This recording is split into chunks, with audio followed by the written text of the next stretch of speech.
9 de la mañana, 3 minutos en todo el país. Estamos en el Destape hasta las 10. Esta semana reapareció y a lo grande el expresidente Mauricio Macri, que está en una situación delicada. Está, podríamos decirlo, en una lucha contra el tiempo, porque a medida que pasa el tiempo se va diluyendo su poder, se va diluyendo su posibilidad de obtener de este gobierno lo que esperaba, pero además de proteger lo que para él es su principal legado, que son dos cosas que están atadas íntimamente una a la otra. El PRO, como el principal partido político conservador o de derecha en la Argentina, y el control de la ciudad autónoma de Buenos Aires como mecanismo de acumulación de dinero, de visibilidad mediática y de poder para reconstruir o darle nuevamente al PRO el lugar que tenía y que ahora amenaza la libertad avanza. Sin la ciudad de Buenos Aires no hay proyecto nacional del PRO, y sin un PRO que logre permanecer y no quede diluido en la identidad que propone Javier Milei, bueno, Macri se queda sin legado político, y de eso se trata un poco la batalla que decidió dar. Macri decidió ir esta semana con todo contra Karina Milei y contra Santiago Caputo. No los mencionó con nombre y apellido, pero tanto en su discurso el jueves por la tarde, en este acto para el lanzamiento del nuevo PRO, ya vamos a volver sobre ese tema, como en las notas que dio a continuación, dejó bien claro que el PRO ayudó al presidente a pesar de su entorno. Y cuando Macri habla de entorno, habla de Karina Milei y de Santiago Caputo. ¿Y por qué contra ellos? ¿Por qué contra ellos? Bueno, en primer lugar, y hay que decirlo, va contra ellos porque no le da para ir contra Javier Milei. Porque no le da la correlación para enfrentar de frente al presidente Milei. Cuando digo enfrentarlo no me refiero a ponerse en un lugar opositor, sino plantarse para conseguir un acuerdo en los términos que él considera. Macri no es una persona acostumbrada a regatear. Macri no es una persona acostumbrada a pedir, es una persona acostumbrada a mandar, y a Javier Milei no puede mandarlo. Son además Karina Milei y Santiago Caputo los que representan concretamente una barrera para un ingreso de funcionarios y dirigentes cercanos a Mauricio Macri al gobierno. Algo que Macri de nuevo volvió a decir varias veces en sus apariciones del jueves. Habló varias veces de segundas y terceras líneas. Habló de avanzar hacia algún tipo de alianza. Dijo, bueno, antes del casamiento hay que convivir. Pero habló de un casamiento. Un casamiento no es solamente una alianza, sino que es además, sobre todo en esta época, una alianza entre pares. Que creo que ahí es donde está la principal diferencia con cómo ve la situación desde el otro lado Milei y su entorno, que no ven a Macri como un par, sino como alguien más para subordinar a su proyecto de poder. Y como dijimos, Macri no está acostumbrado tampoco a subordinarse a nadie. Y el otro motivo por el cual Macri va contra Karina Milei, particularmente contra Santiago Caputo, es por la CIDE, es por el manejo de la CIDE, es por el nuevo aparato que está montando Santiago Caputo, con una cantidad récord de recursos que ni siquiera Macri en su momento más hegemónico soñó siquiera darle a su sistema de inteligencia, y que Macri de primera mano sabe muy bien para qué se pueden utilizar esos 100.000 millones de pesos. Y tiene miedo de ser una de las víctimas, porque obviamente hay una pelea ahí de capas geológicas de servicios de inteligencia, y Macri, que en su momento se nutrió largamente de esos estratos, y no solo como presidente, desde antes. Recordemos los escándalos de escuchas, son del año 2007 en adelante. Macri estuvo procesado y simplemente zafó en el primer día hábil después de asumir como presidente, en un claro favor, obviamente, de los tribunales. Y eso es lo que lo lleva a ese temor o ese resquemor a ser él víctima de este tipo de prácticas, es lo que lo lleva a plantarse ante Caputo. En realidad Macri se planta después de intentar negociar. O mejor dicho, para ser más claros, hagamos un poco de historia. Macri llega a este punto al que vimos esta semana después de que fracasaran su plan A y su plan B. Este es su plan C. O hasta podríamos decir su plan D. El plan A, que era el que él desplegó en aquel pacto de Olivos, Macri fue el primero al cual Milei cagó, al cual le prometió algo y no le cumplió. Acá venimos contando cómo cagó senadores, cagó a gobernadores. Bueno, mucho antes de eso se sentó con Macri y le dijo: vos dame los votos en el balotaje. Y después no le dio lo que le había prometido. Entonces ese plan A de Macri, que era cogobernar prácticamente, era yo te doy los votos para que ganes y después gobernamos juntos, fracasó. El plan B de Macri, ¿se acuerdan cuando dijo fácilmente infiltrables? Bueno, era ese. Era infiltrarlo fácilmente, era aprovechar un gobierno sin experiencia y que Macri creía que podía tener una crisis en sus primeros meses, como muchos otros, y que en algún momento iba a ir a Milei a tocarle el timbre. Bueno, no pasó. Entonces lo que pasó es que fue Macri a tocarle el timbre. Y se reunieron el lunes por la noche, tuvieron una cena de varias horas en la Quinta de Olivos. Y en esa cena Macri le anticipó algunas de las críticas que iba a hacerle, que son críticas que esconden además los pedidos no satisfechos que él tiene, en lo que fue, de alguna manera, una última chance para obtener aquello que espera de Milei. ¿Qué es? Bueno, lugares en las segundas y terceras líneas, lo dijo él. Hay más masistas y gente de la cámpora en este gobierno que gente que me responda a mí. Eso lo dijo en una de las entrevistas. Y aunque por un momento parecía que la respuesta de Milei podía ser positiva, porque Santiago Caputo dio una entrevista que pareció pensada exclusivamente para mandar una señal de distensión a Macri, en realidad no fue tan así. Caputo da esta entrevista al colega Manuel Jove de TN, donde le dice: bueno, Macri es una persona muy importante, siempre fue muy generoso conmigo, fue el que sentó las bases para el cambio en la Argentina. Y en el campamento de Mauricio Macri leyeron eso como lo que en realidad era, que era una forma más elegante de volver a decir lo mismo, que es que Macri forma parte del pasado, que es lo que Macri, por supuesto, se niega a aceptar. La respuesta de Caputo de todas formas es diplomática y es elogiosa con Macri, porque hay una situación acá.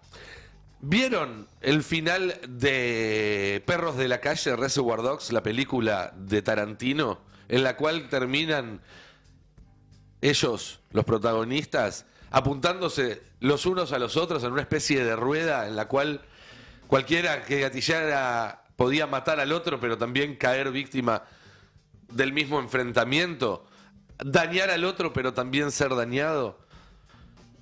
En términos de guión se lo conoce como duelo mexicano, Mexican Standoff. Otros acá le dicen el meme del hombre araña. Pero es el meme del hombre araña con armas en la mano, digamos, con mucha capacidad de daño. Y eso es lo que pasa con Macri y Milei. Macri tiene mucha capacidad de daño sobre Milei y Milei tiene mucha capacidad de daño sobre Macri. Lo cual no significa que ese daño no los termine también alcanzando a ellos. Y por ejemplo, Santiago Caputo sabe muy bien que el DNU, que le otorga una cantidad inmensa de recursos para la CIDE, del cual hablamos la semana pasada y detallamos un poco cuáles eran esos planes, como todo DNU es sujeto de revisión por parte del Congreso, y que si los diputados del PRO que responden a Macri votaran en contra de ese DNU, sería muy difícil para el gobierno sostenerlo y de esa manera se les podría caer esta asignación extraordinaria de 100.000 millones de pesos para los servicios de inteligencia. Por eso trató de poner algún paño frío, pero no resultó. No resultó, y tanto es así que Macri, después de varios meses de tratar de establecer un vínculo con Caputo, considera en este momento que la relación está definitivamente rota y de hecho le hizo llegar al asesor presidencial un mensaje bastante contundente, que es que los que se pusieron de culo a Mauricio terminaron todos mal. Ese fue el mensaje que hizo transmitir el expresidente al actual hombre fuerte del gobierno. Pero horas antes de que Macri iniciara su raíz mediático, primero con un discurso y después con 2 entrevistas, por las dudas de que en alguna se olvidaran de hacerle alguna de las preguntas o de los centros que él quería, pasó algo que Macri consideró más que ninguna otra cosa una declaración de guerra. ¿Ustedes se acuerdan que Macri, una de las primeras cosas que hizo al asumir como presidente fue duplicar la coparticipación de la Ciudad de Buenos Aires de 1,4% a 2,9%, con la excusa del traslado de la policía, aunque con montos muy superiores a los requeridos para ese traslado? Recordarán también que Alberto Fernández decidió también por decreto dar marcha atrás con esa asignación presupuestaria, cuando fue la marcha y la huelga de policías bonaerenses en el comienzo de su mandato, que la Ciudad de Buenos Aires fue a la justicia a pedir esos fondos y que la Corte Suprema le dio la razón a la Ciudad de Buenos Aires, y que este gobierno, al igual que el anterior, decidió desoír ese fallo de la justicia y nunca repuso los fondos que la ciudad dice que le corresponden. A mi entender no le corresponden, pero eso no le importa a nadie, ni tiene por qué importarle. Bueno, había habido hace cosa de un mes una reunión entre el ministro de Economía, Luis Toto Caputo, y el jefe de gobierno, Jorge Macri. No sé si se acuerdan, estuvo como muy publicitada. Macri fue caminando, llegó caminando al Ministerio de Economía, entró, le hicieron alguna nota en la puerta, le sacaron fotos, y salió a anunciar que habían llegado a un acuerdo y que a partir de agosto el gobierno iba a girarle, en concepto de coparticipación, el 2,9% en vez del 1,4%. Bueno, el jueves, fue 1 de agosto, el día que habló Macri. La coparticipación va cayendo por goteo. Es decir, durante todo el mes, a medida que entran la recaudación de ciertos impuestos al gobierno, automáticamente eso se distribuye por goteo en las cuentas de todas las provincias y de la Ciudad de Buenos Aires. Y durante todo el día jueves, desde el gobierno de la ciudad, comprobaron que el goteo que les llegaba desde Nación por coparticipación era el correspondiente al 1,4% y no al 2,9%. Es decir, que el gobierno había incumplido en su palabra de financiar al gobierno de la Ciudad de Buenos Aires. Y como les venimos diciendo y contando hace rato, el gobierno de la Ciudad de Buenos Aires, la posibilidad de que el PRO sostenga el gobierno de la Ciudad de Buenos Aires, para Macri es la prioridad número 1, 2, 3 y 4 en su estrategia política, porque sin ello el PRO se cae a pedazos. Es en este contexto que sucede el acto de Macri. Un acto muy llamativo, además, en un montón de aspectos. Porque, para empezar, Macri lanza el nuevo PRO. todas las crónicas hicieron hincapié en que esta nueva marca, nueva vieja marca, estaba pensada para despegarse de alguna manera de la Libertad Avanza, de la identidad de la Libertad Avanza. Dicho sea de paso, desde el espacio de Patricia Bullrich, que no asistió obviamente a este encuentro, lo que comentaban cuando uno les preguntaba por los discursos de Macri, decían: si tiene un problema de identidad, que vaya al psicólogo. Así de bien está la relación entre ellos. Pero lo que nadie comenta es que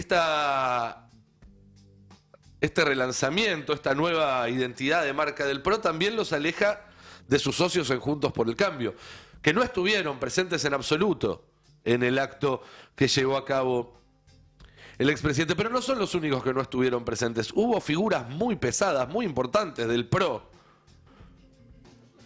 que no estuvieron presentes. Diego Santilli no estuvo presente, por ejemplo. Y por otro lado, los gobernadores, que sí estuvieron presentes, porque lo único que faltaba era que le faltaran Nacho Torres y Frigerio. ¿Ustedes vieron alguna foto en el Twitter, en el Instagram de ellos sobre el acto de Macri? ¿Vieron el hashtag Nuevo Pro en algún posteo de Frigerio, de Nacho Torres? Porque yo no. Lo que sí vi fue al día siguiente una foto de Frigerio con Karina Milei en su despacho, agradeciéndole y arrobándola y diciendo lo bien que se lleva con Karina Milei. Horas después del acto de Mauricio Macri, al cual Frigerio fue, puso la cara, pero dejó que pasara, como quien dice, agua va.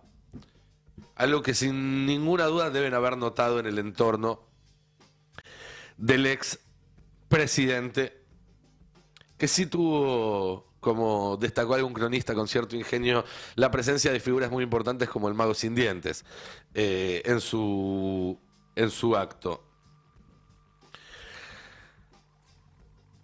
Hubo algo más que llamó la atención del raid de entrevistas que dio Macri.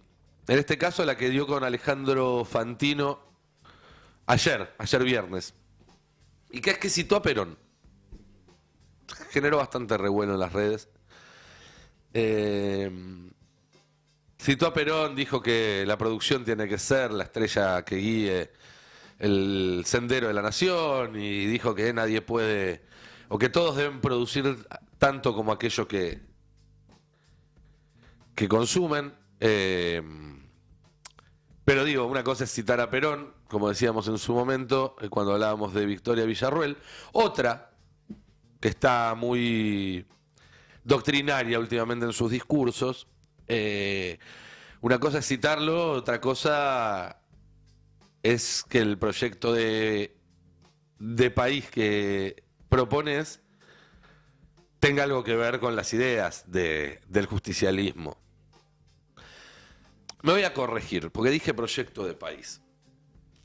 Y creo que no. Y ahí creo que está la diferencia entre el nacionalismo, algo que hablamos también últimamente, entre el nacionalismo y pintarse los colores en la carita y agitar una bandera para sacar algún tipo de rédito.